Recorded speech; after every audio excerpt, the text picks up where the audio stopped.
Hello all, welcome back to my channel. இன்றைக்கி நான் எதை பற்றின வீடியோ போட்டிருக்கேன் அப்படின்னா யூஜிடிஆர்பி இங்கிலீஷ்.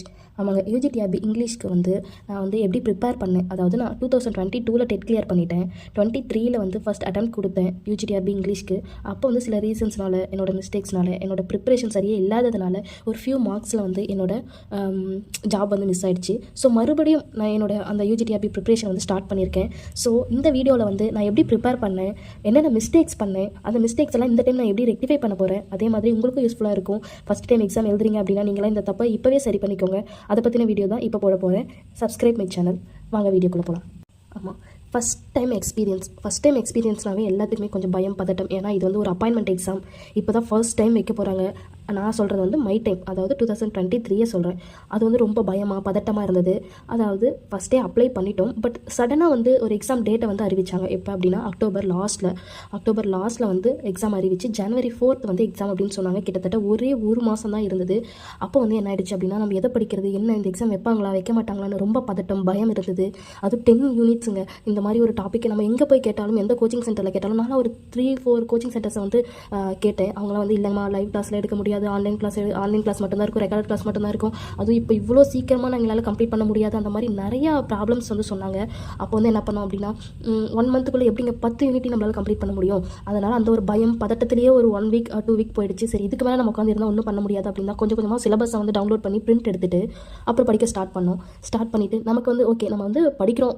இப்போ ரேண்டமாக இப்போ டெட் அப்படின்னா ஸ்கூல் புக்ஸ் வச்சு லைனாக படிக்கிறோம். ஒரு கொஷின் ஆன்சர் போட்டு பார்க்க பின்னாடியே ஒரு மாடல் கொஷின் பேப்பர் அட்லீஸ்ட் ஒரு 10 கொஷின்ஸாவது இருக்கு இல்லைங்களா. ஆனால் இது படிக்கும் போது நம்ம எதில் எப்படி படிக்கிறதுன்னு எதுவுமே தெரியல. ஸோ நம்ம பாட்டுக்கு ரேண்டமாக படிச்சுட்டு இருந்தோம். அப்போ ப்ராப்பரான ஒரு கொஷின் பேங்க் இல்லை. அதுதான் ஃபஸ்ட்டு எங்களுக்கு ஏற்பட்ட லேக்.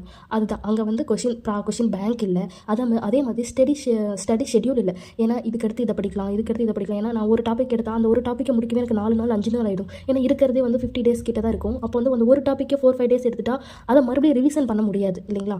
அதுதான் அந்த டைம் எக்ஸ்பீரியன்ஸ் அந்த பயம், பதட்டம் ரொம்ப அதிகமாக இருந்தது. நம்ம எங்கே படிக்கிறது, எப்படி படிக்கிறது அப்படின்றது தெரியாமல் இருந்தது. இந்த எக்ஸாம்னா இப்போ ஒரு யூனிட்டுக்கு எவ்வளோ வெயிட்டேஜ் வைப்பாங்க, எந்த மாதிரி படிக்கலாம் அப்படிங்கிற ஒரு ஐடியா ஃபார் மீ நான் சொல்கிறேன். இதுலேயும் படித்து கிளியர் பண்ணவங்க இருக்காங்க. பட் நான் அப்போது ப்ரெக்னெண்ட்டாக இருந்தேன். அதனால் என்னால் இந்த சுச்சுவேஷனே ஹேண்டில் பண்ணிவிட்டு அதுலேயே என்னால் கான்சென்ட்ரேட் பண்ணி அது என்னால் அந்த மைண்ட் செட் எனக்கு இல்லை. ரொம்ப தேடி நம்ம கண்டுபிடிச்சி நான் கோச்சிங் சென்டர்ஸ் எல்லாம் போய் பார்த்தேன். பட் அவங்களுக்கும் உடனே அந்த டைமுக்குள்ளே நம்ம சிலபஸ் எல்லாம் கம்ப்ளீட் பண்ணி நம்மளை ஸ்டேட் ரேங்க் எடுக்க வைக்க முடியும், நம்ம கிளியர் பண்ண முடியும், அந்த தாட் இல்லை. பட் நான் என்ன முடிவு பண்ணேன் அப்படின்னா, எவ்வளோ டைம் இருக்கும், நம்மளோட எஃபர்ட்டை போடுவோம். நம்ம எப்போவுமே என்ன பண்ணோம் அப்படின்னா, நமக்கு இது நம்ம கிளியர் பண்ணிடுவோம் அப்படின்ற ஒரு கான்ஃபிடென்ட் ஒரு பக்கம் இருக்கணும். ஒரு பண்ணலன்னா என்ன பண்ணுறதுன்னு இருக்கக்கூடாது. அதனால் நம்ம நம்மளுடைய எஃபர்ட்டை போட்டுகிட்டே இருப்போம். அது எப்போ கிளிக் ஆகுதோ அப்போ ஆகட்டும் அப்படின்னு சொல்லிட்டு தான் நம்மளால் முடிஞ்சதை நான் பண்ணலாம் அப்படின்ட்டு தான் அந்த டைம் நான் எக்ஸாம் அட்டென்ட் பண்ணேன். ஸோ அப்போ என்ன அப்படின்னா, என்னோட ஸ்கோர் பார்த்தீங்கன்னா 94. நான் அந்த டைம் 94 மார்க்ஸ் ஸ்கோர் பண்ணியிருந்தேன். அதே மாதிரி டெட் எக்ஸாம்லேயும் அப்படி தான். டெட் எக்ஸாமில் என்னோட ஸ்கோர் 91. பார்த்தீங்களா, கிட்டத்தட்ட ஒரே மாதிரி இருக்குல்ல.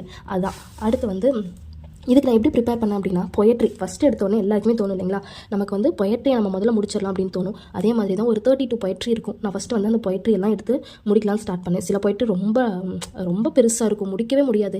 அதுலேயே ஒரு 3 days 4 days போயிடும். அது ரொம்ப கஷ்டப்பட்டு கொஞ்சம் கொஞ்சமாக பார்த்து அந்த மாதிரி முடிக்க ஆரம்பித்தேன். அதில் அந்த பொயட்ரியில் ஹிண்ட்ஸ் எடுத்துப்பேன். அடுத்து என்ன அப்படின்னா, யூடியூப் கிளாஸ் நிறைய பார்ப்பேன். என்ன அப்படின்னா, நம்ம எந்த கோச்சிங் சென்டர்லேயும் சேரலை. அதனால் யூடியூப் கிளாஸஸ் வேணும் இல்லைங்களா, அதனால் நான் பார்ப்பேன். உங்களுக்கு ஏதாவது நான் பார்த்ததில் ஒரு நல்ல யூடியூப் சேனல் வேணும் அப்படின்னா நீங்கள் கமெண்ட் பண்ணுங்கள். நம்ம இங்கிலீஷ் லிட்ரேச்சர் சேர்ந்த மாதிரி ஒரு நல்ல ஒரு கிளாஸ் நான் உங்களுக்கு சஜஸ்ட் பண்ணுறேன்.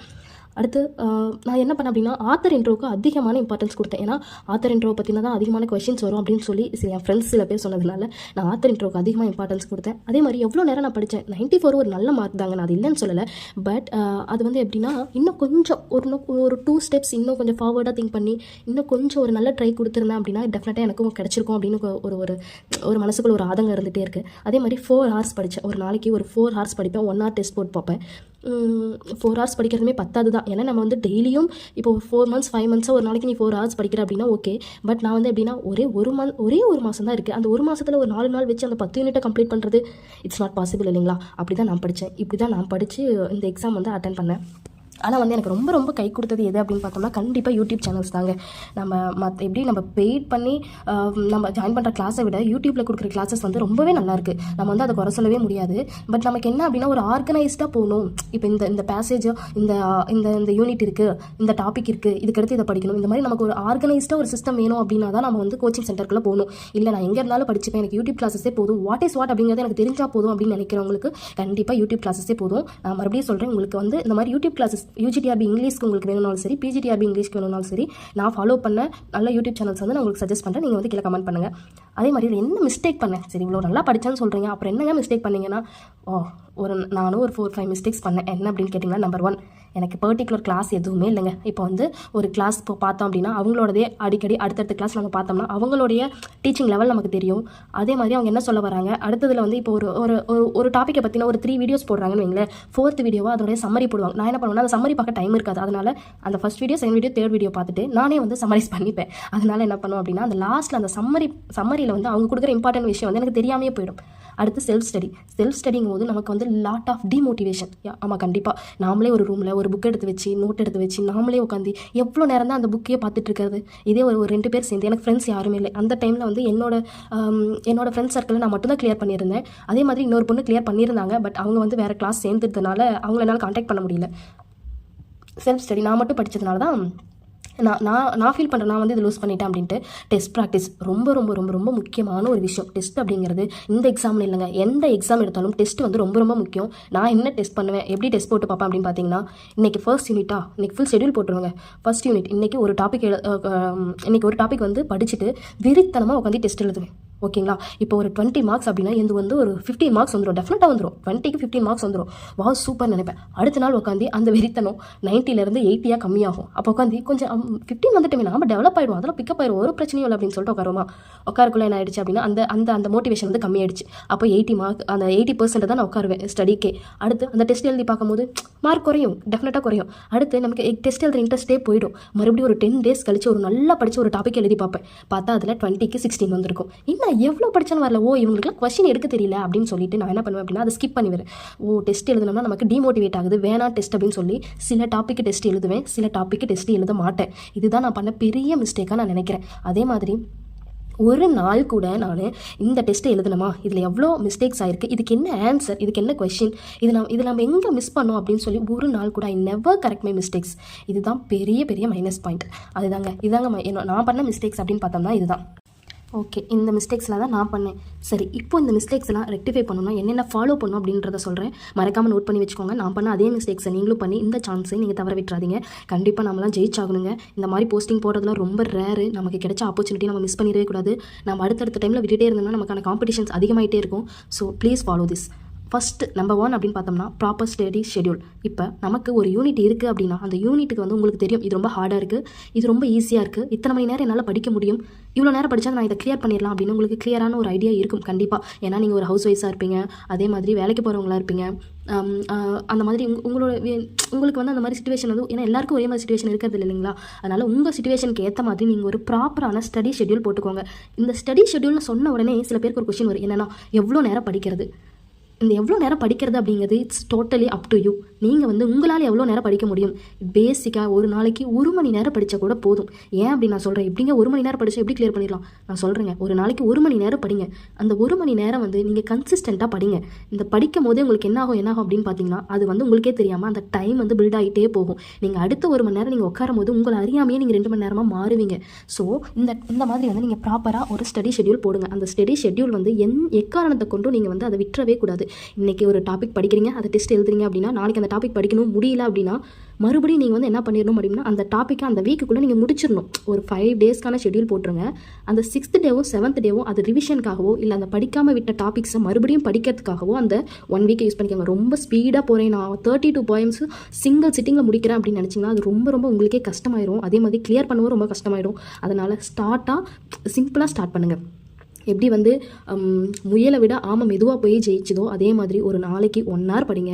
கொஞ்சம் கொஞ்சமாக அது 1.5 hours 2 hours மாற்றுங்க. அதுக்கப்புறம் உங்களுக்கே தெரியாமல் உங்களுக்குள்ள அந்த கான்ஃபிடன்ஸ் பில்ட் ஆகி நீங்கள் 4 hour 5 hour உங்களுக்கு ஏற்ற மாதிரி அது அலைன் ஆகிடும், நீங்கள் படிச்சிடலாம். ஓகேங்களா? இதுதான் ஸ்டடி ஷெட்யூல். அந்த ஸ்டடி ஷெட்யூலில் இருக்கிற அந்த டாபிக்ஸை மட்டும் எக்காரணத்தை கொண்டு ஸ்கிப் பண்ணிடாதீங்க. அந்த வீக்குக்குள்ளே அந்த ஷெட்யூலை வந்து நீங்கள் முடிச்சிடணும். ஓகேங்களா? ரெண்டாவது வந்து கன்சிஸ்டன்சி. கண்டிப்பாக என்ன பண்ணுவோம் அப்படின்னா, நான் ஃபஸ்ட்டு பண்ண மிஸ்டேக் மாதிரி தான் எல்லாருமே நம்ம வந்து சொல்லிடுவோம், கன்சிஸ்டண்ட்டாக படினா அப்படின்னு. என்ன இன்னைக்கு கன்சிஸ்டன்சி அப்படிங்கிறது என்ன அப்படின்னா, நீங்கள் இன்றைக்கி வந்து 1 hour படிக்கிறீங்க, ஓகே. நாளைக்கு வந்து என்னால் படிக்கவே முடியல, எனக்கு உடம்பு சரியில்லை, இல்லை வீட்டில் ஏதாவது ஃபங்க்ஷன், வெளியில் ஏதாவது ஃபங்க்ஷன், குழந்தைக்கு ஹாஸ்பிட்டல் கூட்டு போகிறது, இந்த மாதிரி வாட் எவர் இட் இஸ், நீங்கள் வந்து அந்த டேயில் நீங்கள் படிக்க வேண்டியது வந்து 1 hour அப்படின்னா நீங்கள் அட்லீஸ்ட் 10 minutes படிக்கணும். உங்களுடைய எல்லா வேலைகளையும் ஒதுக்கி வச்சுட்டு ஒரு 10 minutes படிக்கிறீங்க பார்த்தீங்களா? அதுதான் கன்சிஸ்டன்சி. நீங்கள் அடுத்த நாள் டைம் இருக்கும் போது நீங்கள் 2 மணி நேரமாக கூட படிச்சிக்கலாம், அது ஒன்றும் பிரச்சனை இல்லை. பட் ஒரு நாள் கூட ஸ்கிப் பண்ணாமல் நீங்கள் அந்த ஒர்க்கை வந்து கண்டினியூஸாக முடிக்கணும். அதுதான் கன்சிஸ்டன்சி. ஓகே, இந்த வீக்குக்கு வந்து நீங்கள் 1 hour படிச்சிட்டிங்க, ஒரு யூனிட்டை வந்து முடிக்கிறீங்க, இல்லை ஒரு 4 topics வந்து முடிக்கிறீங்க அப்படின்னா டெஸ்ட்டு வந்து ஃப்ரீக்வெண்ட்டாக போட்டுகிட்டே இருங்க. நான் சொன்ன தப்பு நீங்களும் பண்ணிடாதீங்க. அதனால் வந்து நீங்களும் டெஸ்ட்டு வந்து போட்டுகிட்டே இருங்க. ஒரு 10 questions போடுங்க. இப்போ தான் நிறைய டெவலப் ஆயிடுச்சு இல்லைங்களா? நீங்கள் வந்து ஒரு இப்போ வந்து என்ன சொல்கிறது, UGTRB I have a dream அப்படின்னா ஒரு ப்ரோஸ் இருக்குது. இப்போ அந்த ப்ரோஸ் வந்து ஒரு 4 to 5 pages தான் இருக்குன்னு வைங்களேன். அது வந்து உங்களுக்கு கொஸ்டின் எடுக்க தெரியல, நான் யார் கூடயும் சேர்ந்து படிக்கல, நான் என்ன பண்ணலாம் அப்படின்னா, நீங்கள் வந்து அந்த PDF அப்படியே ChatGPTயில் அப்லோட் பண்ணுங்கள். கிவ் மீ 10 questions அப்படின்னு கேட்டிங்கன்னா அதுவே அந்த 10 questions கொடுக்கும். 20 questionsனா 20 questions கொடுக்கும். அது வந்து நீங்கள் அப்படியே பார்த்து அதுக்கான டெஸ்ட்டை வந்து நீங்கள் எழுதி பாருங்கள். சிம்பிள். நீங்கள் யாரையும் டிபெண்ட் பண்ணி இருக்கணுன்ற அவசியமே இல்லை. நீங்கள் எவ்வளோ படிச்சிங்களோ அவ்வளோ வந்து டெஸ்ட் எழுதி பாருங்கள். அட்லீஸ்ட் 1 page நீங்கள் படிச்சு ஹிண்ட்ஸ் எடுத்திருந்தா கூட அந்த ஹிண்ட்ஸை வந்து அங்கே அப்லோட் பண்ணி இதுலேருந்து ஒரு 10 questions எடுத்துக்கூட அப்படின்னு கேட்டிங்கன்னா அதுவே எடுத்து கொடுக்கும். ஓகேங்களா? அவ்வளோதான். டெஸ்ட் வந்து நீங்கள் அவ்வளோதான். அப்புறம் கண்டிப்பாக அந்த டெஸ்ட்டில் ஒரு 2 questions மிஸ் ஆச்சுன்னா கூட அதுக்கு என்ன ஆன்சர், நம்ம எங்கே தப்பு பண்ணிட்டோம், எங்கே லேக் ஆச்சு அப்படின்றத கண்டிப்பாக பார்த்து அதை நீங்கள் நோட் பண்ணி வச்சுக்கணும். டெஃபினட்டாக வச்சுக்கணும். ப்ளீஸ் அதை மட்டும் பண்ணுங்கள். அதுக்குன்னு தனியாக நோட் போட்டுருங்க. ஒரு சின்ன நோட் கூட போட்டுருங்க. இல்லை பேப்பர் வச்சுக்கோங்க. A4 sheets வந்து கட் பண்ணி பின் பண்ணி வச்சுக்கோங்க. நீங்கள் பண்ண மிஸ்டேக்ஸ் வந்து கண்டிப்பாக திருப்பி பார்த்தே இருக்கணும். அதுதான் ரொம்ப முக்கியம். அடுத்து ரிவிஷன். ஆமாம், ஃபஸ்ட் யூனிட் முடிச்சிட்டோம், கடற்கடன்னு ஒரு இன்ட்ரெஸ்ட்டில் முடிச்சிடும். அடுத்து செகண்ட் யூனிட், தேர்ட் யூனிட் போயிட்டே இருக்கும். மறுபடியும் ஒரு 1 month கழிச்சு நீங்கள் மறுபடியும் ஃபஸ்ட் யூனிட்டுக்கு வந்தால் என்னது இது, நம்ம அப்படி படித்து ஒரு 20க்கு 20 எடுத்தோமே, என்ன ஆச்சு அப்படின்னு உங்களுக்கு ஒரு கொஸ்டின் வரும். அதுதான் ஏன் அப்படின்னா ரிவிஷன் இல்லாமல் இருக்காது. அதனால் வந்து ஒரு 10 daysக்கு ஒன்ஸ் ஆகுது நீங்கள் படித்ததை ஒரு ரிவிஷன் போடுங்க. நீங்கள் வந்து படிக்கிறதும் அந்த சிலபஸை கம்ப்ளீட் பண்ணுறதும் எவ்வளோ முக்கியமோ அதே மாதிரி ரிவிஷன் ரொம்ப முக்கியம். வாரத்தில் ஒரு நாள் ரிவிஷனுக்கு கண்டிப்பாக ஒதுக்குங்க ப்ளீஸ். அந்த ரிவிஷன் தான் வந்து நமக்கு லாஸ்ட் மினிட்ல கை கொடுக்கும். இப்போ நீங்கள் படிக்கும் போது ஃப்ரெஷ்ஷாக படிக்கும் போது ஒரு 10 pages படிக்கிறீங்க அப்படின்னா அதை ஹைலைட் பண்ணி லாஸ்ட்டாக நீங்கள் லாஸ்ட் மினிட் ரிவிஷனுக்கு எப்படி தெரியுமா வரும், ஒரு 4 points தான் இம்பார்ட்டன் உங்களுக்கு புரியும். அதனால் வந்து நீங்கள் ரிவிஷன் பண்ணதான் அதுக்குள்ளே என்ன கண்டென்ட் இருக்குது, எது இம்பார்ட்டன், எது தேவையில்லை, நம்ம இதை இவ்வளோ நாள் எதுக்கு அதிகமாக டைம் ஸ்பெண்ட் பண்ணி நம்மளோட டைம் வந்து வேஸ்ட் பண்ணிட்டு இருந்தோம் அப்படிங்கிறது எல்லாமே ரிவிஷன் டைமில் தான் தெரியும். ஸோ அவ்வளோதான். நீங்கள் வந்து ப்ராப்பரான ஸ்டடி ஷெட்யூல் போடுங்க. கன்சிஸ்டண்ட்டாக ஒரு நாளைக்கு அட்லீஸ்ட் 1 hour படிங்க. அப்படி இல்லை அப்படின்னா ஒரு 10 minutes நீங்கள் படிக்கணும்னு நினைக்கிறோம்.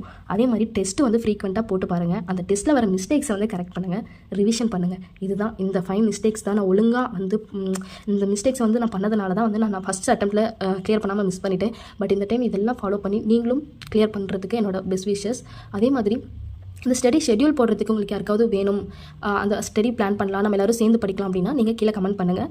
அதே மாதிரி உங்களுக்கு நான் வந்து ஒரு எப்படி சொல்கிறது, நானும் ஒரு ஹோம் மேக்கர் தான். எனக்கு 2 children இருக்காங்க. ஸோ அவங்கள மேனேஜ் பண்ணிவிட்டு நானும் வீட்டு ஒர்க்கையும் மேனேஜ் பண்ணிவிட்டு நானும் படிச்சுட்ருக்கேன். இதெல்லாம் நான் எப்படி ப்ராப்பராக ஷெட்யூல் பண்ணுறேன் அப்படின்னு தெரிஞ்சுக்கணுன்னாலும் கமெண்ட் பண்ணுங்கள். உங்களோட குவரிஸ் என்னவாக இருந்தாலும் கமெண்ட் பண்ணுங்கள், நான் ரிப்ளை பண்ணுறேன். நம்மளாம் சேர்ந்து படிக்கலாம், ஒன்றா ஜெயிக்கலாம். தேங்க்யூ.